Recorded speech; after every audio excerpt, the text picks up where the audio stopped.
Going down the stairs by, we'll get a rug up here.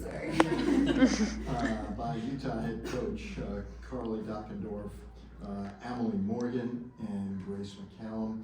Coach, if we could, let's just start by getting a general comment from you about what occurred tonight, and then we'll open it up for questions.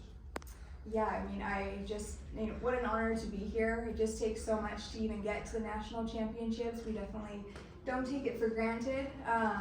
And I'm just so proud of this team tonight. The other day in media, they asked, what's one word that you would use to describe this team? And my word was courage. And they're like, why courage? And I just think that it takes a lot to be here and to be a part of this program and to stand in front of 15,000 fans week after week and carry on the tradition of, qualifying to every single national championship. And they just, have embraced it and have done it with such pride and bravery, and I'm just so proud of them. Great. Would you raise your hand if you have a question, and please give us your name and affiliation. In the back? Congratulations, Darcy Main from ESPN.com. It was such a tight meet really throughout, and especially that last rotation, it really could have gone many ways. How aware were all three of you of how tight it was and what you needed to do in order, to get to Saturday? I kind of knew throughout the whole meet. I'm a score watcher. I like to know what's happening. But I didn't let that affect my gymnastics in any way. I just knew I needed to go out there and deliver and do what I do in the gym every day, because that was more than enough. And so that's what we did. We kept the energy up and we kept the hype. I think, it's always a thing in gymnastics, keep your eyes on your own team and, don't care about anyone else. But at a certain point, you realize that it's pretty close.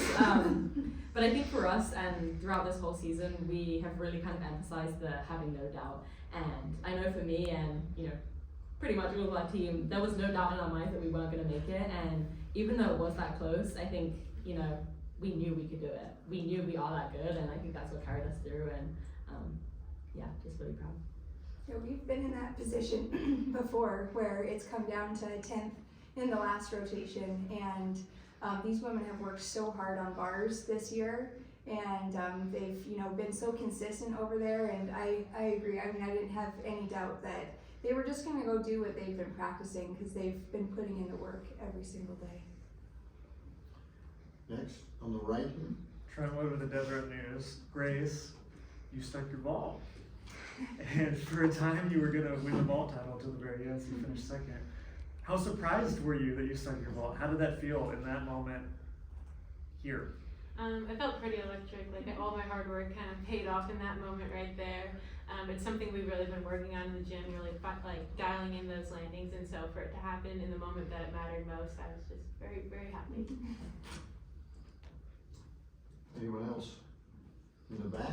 Savannah, Wilmington College Gym News. I'm just curious, I know that your upperclassmen have had a lot to do with the success of your team, but your freshmen have been super impressive as well. Curious as to what you guys have done to prepare the freshmen for this point and how proud you are of them. Yeah, I mean, I think our freshmen came in with high expectations of what they were going to be able to do to contribute to this team.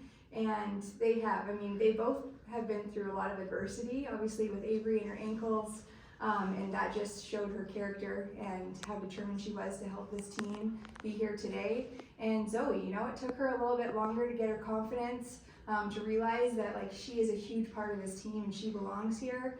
And she did. She just kept working through it.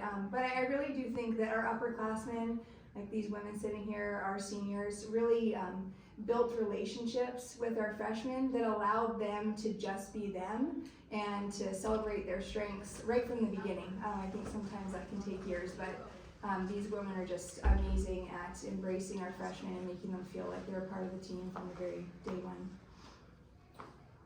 On the left, right here. Yeah. Caroline Price-Forbes. This was such a complete meet for you guys. I'm just kind of curious, leading into the meet, what was said either in huddles or practices that really got you guys in this mindset to just go out there and nail those landings and deliver? One of the mottos for our meet going into today was to fight all the way through from the very first routine till the very end, and I feel like that's really what we did today. No matter what happened before us, we just went out, did our gymnastics, and fought for every landing. Yeah, I think the thing for us, as you said, it's having a complete meet and, you know, being consistent on all 4 events, because that's what we've done this season and we know what to do. So I think that was a big thing going in, that we don't need any more, any less than we already have. And I feel like people really trusted in their training today. You didn't see anything kind of out of the ordinary, so yeah. Anybody else? In the back? Yes, Ben Schluter in the Valley Shook. So that was the best score of the semifinals, but that was a 197.7, and we all know how the final goes. It's got to be a little bit better than that. So what's it going to take for y'all to get to that next national championship level? Well, I think the score aside, I mean, scoring has been all over the place this year, so I don't know if it's, you know, an exact score that needs to happen, but definitely, you know, we left some tenths out there for sure. We definitely have some room that we can score a little bit higher on. And again, I think for us, sometimes we go really big on day 1, and then day 2, we sometimes, you know, aren't quite as strong, but we've talked about that, and we've, you know, discussed like that exact moment, because we've been there before, and I think we know that we just need to come out big again, and there's, you know, small margin for error. Everyone's going to come out and bring their best. On the right? Trent Wood with Desert News again. Carly, how, I don't want to say how big, but how important was it that Jaylene was able to step into that lineup? Because you made the lineup change, taking it loud, and she was able to vault as well as she did in the leadoff. What did that do for that ball rotation? Yeah, that was huge. We had made that decision after the open warm-up today, and it just, you know, shows the depth that we have on this team. And we've talked about, you never know when your name's going to be called, but you better be ready. And she was ready. I mean, she's been training beautiful vaults, and so we knew that she could go and do a really clean landing, and that's what was going to be important, was that landing today. In the back? Aaron Doyle with the Daily Bruin. Obviously, usually was in the session tonight. A big, long-time rival for you guys. How did that kind of fuel your guys' fight tonight? Having, you know, a competitor you guys typically, you know, do pretty well against. I mean, for us personally, you know, we both used to be in the Pac-12. As a team, we've competed against a lot, and I always feel like we feel comfortable competing against them, and a sense of familiarity in, you know, such a moment of kind of tension, I guess. So for us, I think that kind of just like fueled our fire even more, that we know we can do this, and, you know, we've beaten them before, and we know we can do it again. So it was nice to have someone that we knew there, and yeah. We have time for one more, and we'll do it right here. Hi, Amy with the All Things Gymnastics podcast. So in the sport, we've seen a lot of new teams come in and come up. Michigan State and Missouri being here advancing, Missouri advancing for the first time, Michigan State here for the first time since 1988.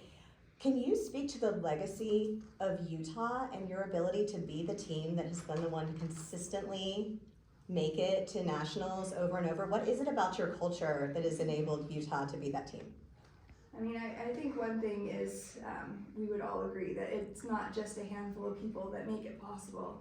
It's our community of fans and donors and alumni and administration. I mean, our community of support is so massive, and it has been for now 50 years. This is, you know, 50 years of Utah gymnastics. And I just think that, you know, every woman that comes on this team, they understand the expectation of this program. Every staff member that's a part of this team understands what, you know, what the expectation is.